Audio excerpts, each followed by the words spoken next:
Pemirsa, Masjid Ar-Rahman Komplek Perumahan Panteri Kecamatan Lumbata, Kota Banda Aceh membutuhkan bantuan. Pasalnya, masjid yang dibangun pasca bencana tsunami 2004 silam tersebut kini sudah mulai lapuk dan butuh segera untuk direnovasi.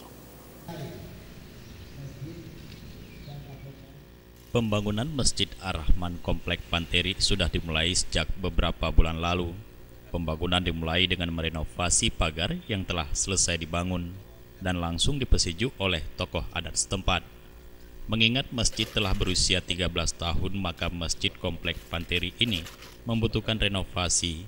Dengan demikian, pihak pengurus Masjid Ar-Rahman Panteri berharap bantuan kepada warga Kota Banda Aceh. Renovasi perlu segera dilakukan mengingat banyak fasilitas masjid yang perlu segera direhabilitasi. Sebagian fasilitas sudah mendapatkan bantuan dari para donatur, seperti lantai masjid, pagar, dan beberapa fasilitas lainnya yang sudah mendapat bantuan dari para penyumbang. Namun mengingat banyaknya fasilitas yang perlu dibangun, maka pengurus masjid sangat berharap adanya kepedulian dari para dermawan untuk rumah ibadah ini. Sebagai pimpinan desa, Lun mengajak, mari kita sama-sama kita bangun masjid kita dengan harapan untuk kelangsungan agama kita yang di Bumi Aceh, terutama di Kampung Panteri. Lun berharap pada seluruh warga kita, moga-moga ringankan ringankan tangan untuk sama-sama terbangun masjid kita yang lagi nyerupa, kondisi matang lagi nyerupa.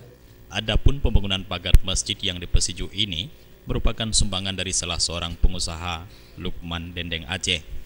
Kegiatan prosesi tepung tawar pembangunan masjid ini dihadiri oleh Ketua BKM Komplek Panteri, H. Adalan TH, Imam Masjid, Gecik Lumbata, dan sejumlah perangkat kampung Lumbata. Ketua BKM Masjid Ar-Rahman Komplek Panteri, Dr. Handes H. Adalan TH, dalam sambutannya mengucapkan terima kasih kepada para donatur dan penyumbang. Demi keindahan masjid, panitia terus menerima bantuan warga Kota Banda Aceh dan sekitarnya untuk kelanjutan pembangunan masjid ini ke depan. Tim Liputan Aceh TV.